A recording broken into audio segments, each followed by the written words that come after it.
Welcome back first grade to your grade level link, and we're going to take the shape of a heart and we're going to turn it into a really cool geometric quilt square. A quilt square is a piece of the square which creates different blocks and then it forms the whole project. So we're making one part of the quilt. So to get started, you'll need 3 pieces of paper. You're going to need a piece of paper, which is what everything gets glued to, and you're going to need 2 other pieces of paper. You'll also need a glue stick, and you'll need a pair of scissors and maybe a pencil or a pen. The first thing I want you to do is put your 2 pieces of paper together like that, and you're going to fold them in half. Now I'm going to move you down here. Now, boys and girls, quilting requires you to be neat and careful. So first graders, you're really folding 2 pieces together. Take your time, don't rush, because you want them really neat. And now what I want to do is open this up. And do you see that line I created in the middle? I'm going to take my scissors and I'm going to cut on the line and just cut this in half. Now, if you're not careful, your paper will slide. So if you want to cut them separately first, you can, but I'm an adult, so I can cut them together. Now, I'm going to take the 2 halves, which are really 4 pieces, and I'm going to fold this side in half. And I'm going to fold this one in half. And guess what? I'm going to cut those lines also.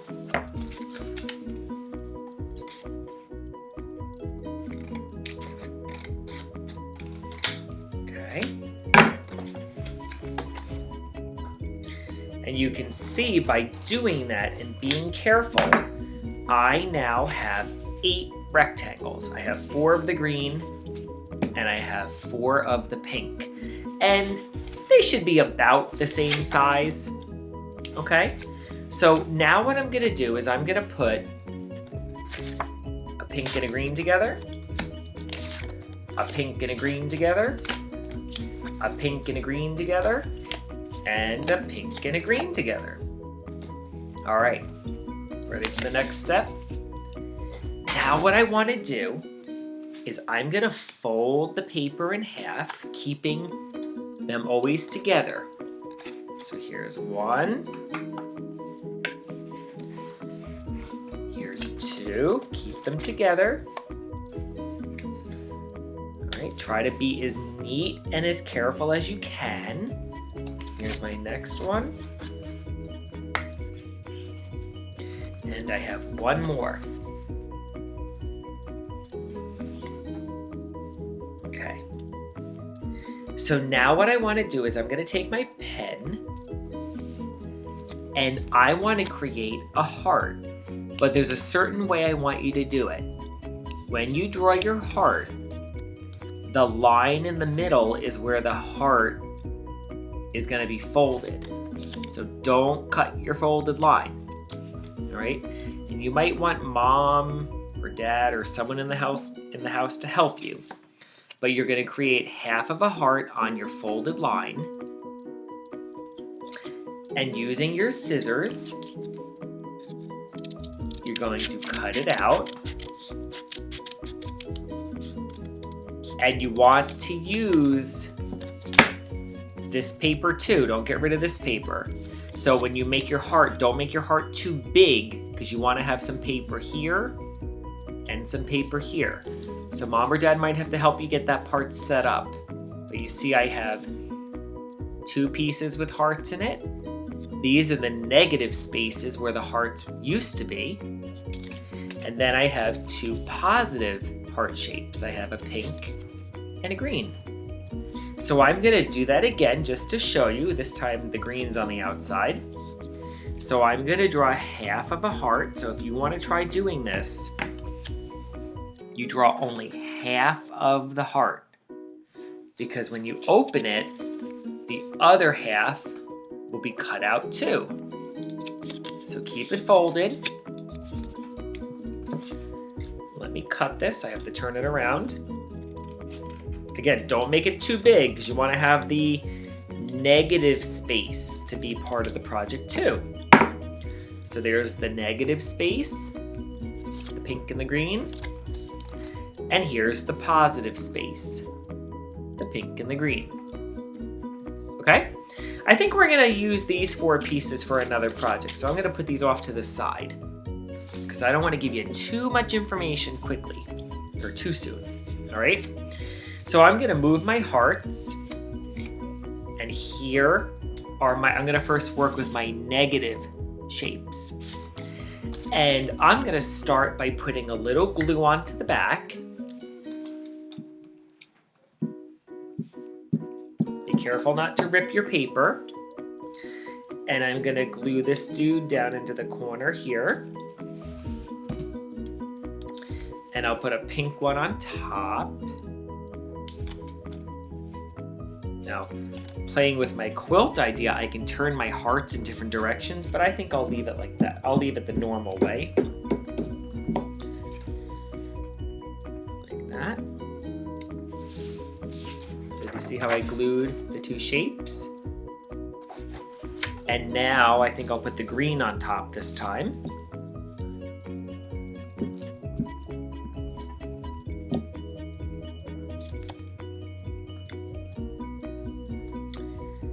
And I'm gluing them so they touch in the center. See how I did that? It's okay if I have a little paper up here. I can always trim that. And I have to just do my 4th one here. Now, hearts are a great shape to use because they're symmetrical, which means they're the same on both sides. So it's going to give me some options when I'm cutting here. And I'm going to trim off my black paper so you don't see it. But look at this right here. If I wanted, I can stop right here. Look at how cool that quilt square would be. But I'm going to now take the positive shapes. And what I'm going to do is I'm going to play around. And maybe I'll put in the opposite colors. Look how cool that is. I could try to also do something more interesting and maybe glue half the heart in. I love that. I think I'll do that. So now maybe here I'll do the reverse for the other side. Look at that. Isn't that cool? So let's try that. Now, boys and girls, if you're still learning to cut out hearts, you can try this with just a circle. It doesn't have to be a heart. And that's what I was going to show you with this extra paper. That if you get a little stuck, you can always try a simple shape.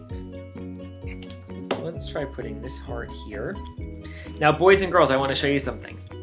The reason why these pieces fit so nicely in the opposite color is because I held the 2 pieces together like this when I cut the heart out.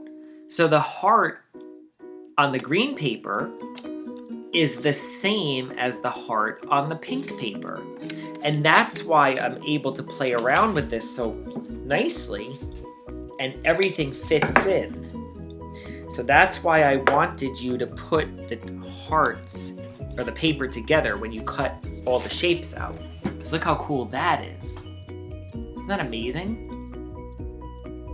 So boys and girls, you can see that by just learning how to fold a piece of paper in half and cutting something on the folded line, you can create a positive and a negative shape that you can play with to create a really cool quilt block. So give it a try. And I just want to show you something. I'm not going to make the whole project again, but if I put the 2 pieces together one more time, I can try to create maybe another shape. Maybe this time I cut out almost like an egg shape or a circle. And now this piece, if I open this up here, will fit exactly into that one because I cut them out at the same time. Also, when you design your project, think about the color you're going to put on the back, because if you leave an empty spot, or in art we call that the negative space, it will play into the artwork as well. So give it a try. Let's see if you can create a quilt square yourself. And if you master the project and you'd like to try another quilt square, you can certainly click on another grade level to see what they're doing as well. Boys and girls, please make sure that you're filling out the Google Art form, which is located on the home page of my website. And I'd love to see a picture, so you can email me at pricet@pearlriver.org. Have a great week, boys and girls. Try constructing a quilt square, and I'll talk to you soon. Bye.